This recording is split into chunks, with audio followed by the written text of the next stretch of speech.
पाठकों को नमस्कार। लोकमान्य बाल गंगाधर तिलक के राष्ट्रीय चिंतन की शुरुआत कहाँ से होती है? जैसा कि हम सभी लोग जानते हैं कि 1835 में लॉर्ड मैकाले ने पूरे भारत को घूम कर देखा। उन्होंने ब्रिटेन की संसद में अपना मेमोरेंडम रखा, एक शोध पत्र रखा कि भारत उत्तर से लेकर दक्षिण तक, लेकर पूरब से लेकर पश्चिम तक के इसकी शिक्षा पद्धति की जड़ इतनी गहरी है कि उसको कोई हिला नहीं सकता। आप अंग्रेजों को अगर भारत में शासन करना हो तो सबसे पहले भारतीयों की शिक्षा पद्धतियों पर प्रहार करना होगा, वहां अंग्रेजी शिक्षा पद्धति को लागू करना होगा। लेकिन उन्होंने किया भी ऐसा, वे सफल भी हुए। लेकिन तिलक ने इस बात को समझा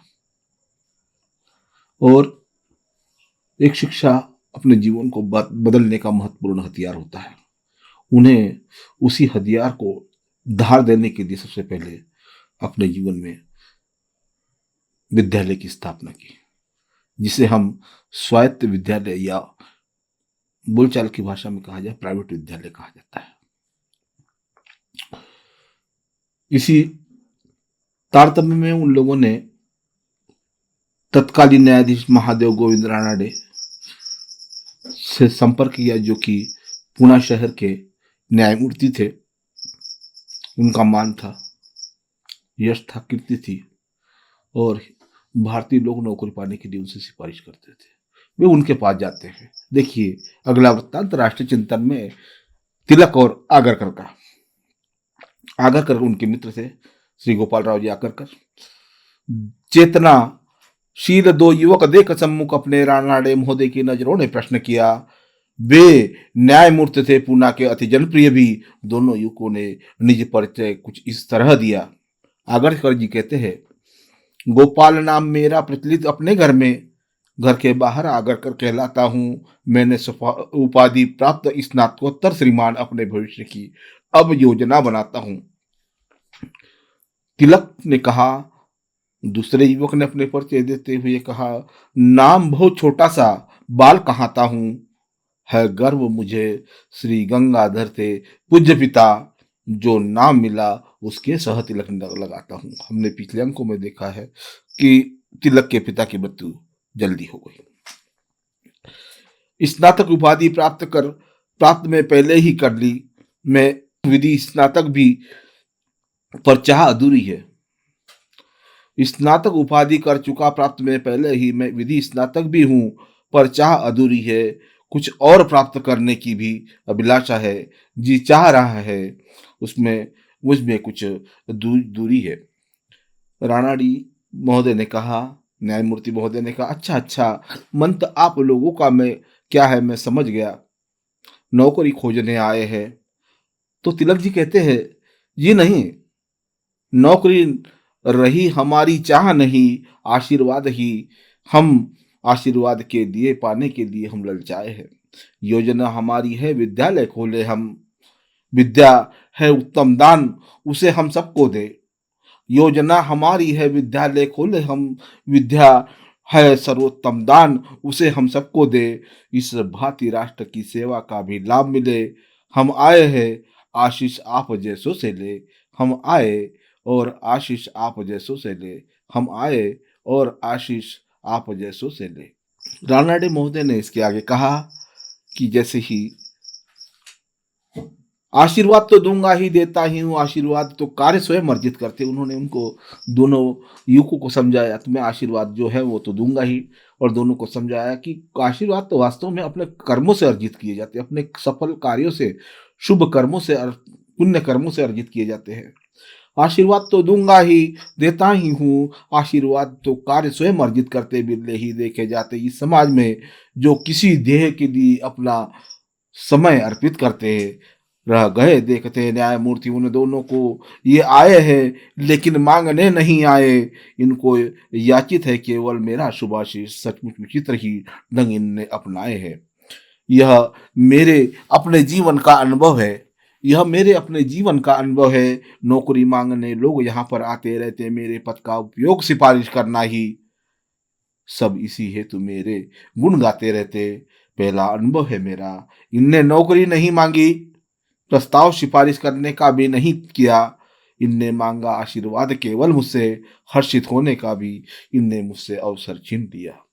जो युवक स्वावलंबन के पथ पर चलते हैं, रानडे महोदय ने कहा कि जो युवक स्वावलंबन के पथ पर चलते वे किसी भी देश का भाग्योदय कर सकते हैं। जो नहीं झोलियां फैलाने के आदी है, वे लोग राष्ट्र की झोली भी भर सकते हैं। वह उम्र सयानेपन का आदर करती जो बिन मांगे उनको कई दुआएं मिलती है। वह उम्र उसे मिलता है यह सत्कर्मों का सौरभ ले, जिनके मन की कलियां खिलती है। नम्रता प्रदर्शन से कुछ खर्च नहीं होता, झुक जाने से कुछ भी कम नहीं होता। नम्रता प्रदर्शन करने से में कुछ खर्च नहीं होता। आशीष स्नेह सहयोग सभी पाते हैं, छोटे हो जाते नहीं नम्रता दिखलाकर। कितनी नजरों में हम ऊपर उठ जाते हैं, कितनी नजरों में हम ऊपर उठ जाते हैं। उठ गए बहुत ऊंचे थे दोनों नवयुवक, रानडे महोदय का भी था स्नेह झलक आया। कैसी क्या शिक्षा देंगे ये विद्यालय में, कुछ और जान लेने का मन ललचाया। क्या रानडे जी बतलाएंगे ध्येय आप लोगों का क्या है? क्या अर्थ प्राप्ति का साधन विद्यालय होगा, या जन सेवा जैसा कोई उद्देश्य रहा? इस कार्य हेतु मन में कुछ तो चिंतन होगा। तिलक जी कहते हैं, यह सच है, शिक्षा आज नहीं केवल शिक्षा का पावन क्षेत्र आज व्यवसाय बना। दुकानों का है रूप ले रहा विद्यालय, और दुकानों का है रूप ले रहे विद्यालय, है ज्ञान ध्यान ठग विद्या का पर्याय बना। पर बहुत भिन्न उद्देश्य हमारा इन सब से। हम राष्ट्रीय साँचे में विद्या ढालेंगे, संकल्प नहीं वैभव ऐश्वर्य सुखी जीवन। कल्पना नहीं वैभव ऐश्वर्य सुखी जीवन, हम भूमि शयन कर रुखी सुखी खा लेंगे। रानाडी जी न्यायमूर्ति नारायण जी कहते हैं कि राष्ट्रीय रूप शिक्षा को आप चले देने, क्या वर्तमान शिक्षा पद्धति अनुकूल नहीं? शिक्षा में जो करने योग्य है आप चले ऐसा प्रयोग करना, क्या होगी कोई भूल नहीं? आगरकर जी कहते हैं, होता शिक्षा का परम लक्ष्य आवश्यकता, होता शिक्षा का परम तत्व आवश्यकता इसकी बुनियाद हुआ करती। यदि पूर्ति न कर पाती कोई शिक्षा इसकी, तो वह शिक्षा बिल्कुल बर्बाद हुआ करती। शिक्षा का अंतिम उद्देश्य है राष्ट्र निर्माण, दूसरा उद्देश्य है कि वह शिक्षा लोगों को रोजगार प्रदान कर सके, ऐसी शिक्षा। लेकिन अगर ये ऐसा नहीं होता है तो व्यक्ति का जीवन बर्बाद हो जाता है। होता शिक्षा का परम तत्व आवश्यकता उसकी बुनियाद हुआ करती। यदि पूर्ति न कर पाती कोई शिक्षा इसकी, तो वह शिक्षा बिल्कुल बर्बाद हुआ करती। इंग्लैंड और भारत जरूरतें भिन्न भिन्न, जैसा कि हम लोगों ने मैंने पहले उल्लेख किया कि भारत में मैकाले की शिक्षा पद्धति प्रचलित थी। इंग्लैंड और भारत जरूरतें भिन्न भिन्न, फिर उनकी शिक्षा हमें उपयोगी क्यों? इंग्लैंड और भारत की जरूरतें भिन्न भिन्न, फिर उनकी शिक्षा नीति हमें उपयोगी को क्यों? जो शिक्षा पद्धति उनके लिए लाभदायक वो उसी भांति अपने भारत में होगी क्यों? वही उसी भांति अपने भारत में होगी क्यों? शिक्षा देने के पहले यह सोचा जाता हम बच्चों को क्या सिखा रहे, क्यों सिखा रहे? जो सिखा रहे हैं उनको हम उसको कैसे सिखा रहे? हम सिखा रहे या केवल उनको दिखा रहे? सिखा रहे या हम केवल उनको दिखा रहे? करना प्रयोग आवश्यक हो गया हमें। शिक्षा देने के पहले यह सोचा जाता हमने बच्चों को क्या सिखा रहे, क्यों सिखा रहे? जो सिखा रहे हैं उसको हम कैसे सिखा रहे? हम सिखा रहे या केवल उनको दिखा रहे? करना प्रयोग आवश्यक हो गया हमें। अंग्रेजी शिक्षा दृढ़ करती नौकरशाही, जो हमें जरूरी है वे नहीं सोचते, वह साम्राज्यवाद की दृढ़ता है है ही उनने चाहिए। यदि हम प्रयोग से डरे सफल कैसे होंगे? आविष्कारों के लिए प्रयोग जरूरी है, नौकरशाही के कुल पुर्जे बनना ठीक नहीं।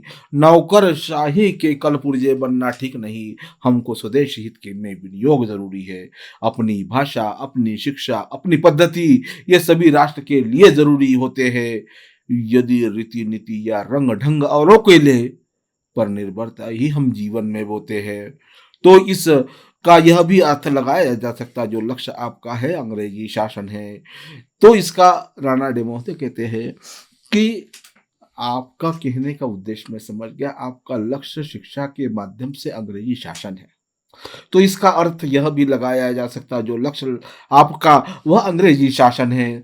योजना आपकी उनकी जड़ें काटने की, राष्ट्रीय रूप शिक्षा का बस केवल एक साधन है। तो तिलक जी कहते हैं उद्देश्य अगर तो यह हो तो कुछ गलत नहीं। बड़ी विनम्रता के साथ कहते हैं उद्देश्य अगर यह हो तो भी कुछ गलत नहीं। यह देश नहीं उनका, यह देश हमारा है। उद्देश्य अगर यह हो तो भी यह गलत नहीं। यह देश नहीं उनका, यह देश हमारा है। जिसका घर हो उसका संचालन वह स्वयं करे। जिसका घर हो उसका संचालन वही करे। यह सर्वमान्य सिद्धांत हमें भी प्यारा है। इस लक्ष्य पूर्ति की तैयारी शिक्षा होगी।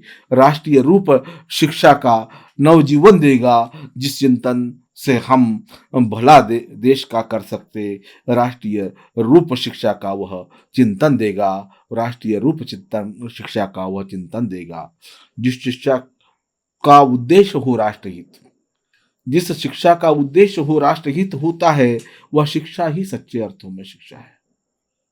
तिलक जी कहते हैं कि जिस शिक्षा का उद्देश्य राष्ट्रीय हित होता है, वह शिक्षा ही सच्चे अर्थों में शिक्षा है। जो सभी तरह से पंगु बना कर रख दे, वह झोली में डाली जाने वाली भिक्षा है। भिक्षुक बनना हमको किंचित स्वीकार नहीं। जो है अपना, हम उसको लेकर मानेंगे। राष्ट्रीय रूप शिक्षा का क्या कर सकता है हम बतलाएंगे, दुनिया वाले भी जानेंगे। तो अंत में राणा डे महोदय कहते हैं उद्देश्य और संकल्प देख मैं चकित हुआ। हो सफल आप यह मेरी मनोकामना है। उद्देश्य और संकल्प देख मैं चकित हुआ। हो सफल आप यह मेरी मनोकामना है। संघर्षशील होते आए हैं सत प्रयत्न। संघर्षशील होते आए हैं सत प्रयत्न। शुभ फलदायी होती रही साधना है। शुभ फल होती रही साधना है। इस प्रकार से तिलक ने अपने राष्ट्रीय चिंतन के माध्यम से शिक्षा को हथियार बनाकर राष्ट्रीय आंदोलन में एक नई नींव डालने का, एक अंग्रेजी शासन की जड़ें काटने का ये एक उपक्रम प्रारंभ किया, जिसमें गोपाल राव जी आगरकर ने भी उनका साथ दिया, गोपाल कृष्ण गोखले जी ने भी उनका साथ दिया। अगले अंक में हम लोग श्रम विभाजन या श्रम की महत्ता के बारे में, जब उन्होंने विद्यालय खोल लिया तो उसमें काम करने वाले मजदूर नहीं लगाए और उन्होंने जो आधारभूत संरचना थी विद्यालय के लिए, जो साफ सफाई का कार्य था, उन्होंने स्वयं किया। इसी पर अगला सर्ग होगा। आज के इस अंक के लिए इतना ही। आपकी प्रतिक्रियाओं के इंतजार में मैं रहूंगा। धन्यवाद।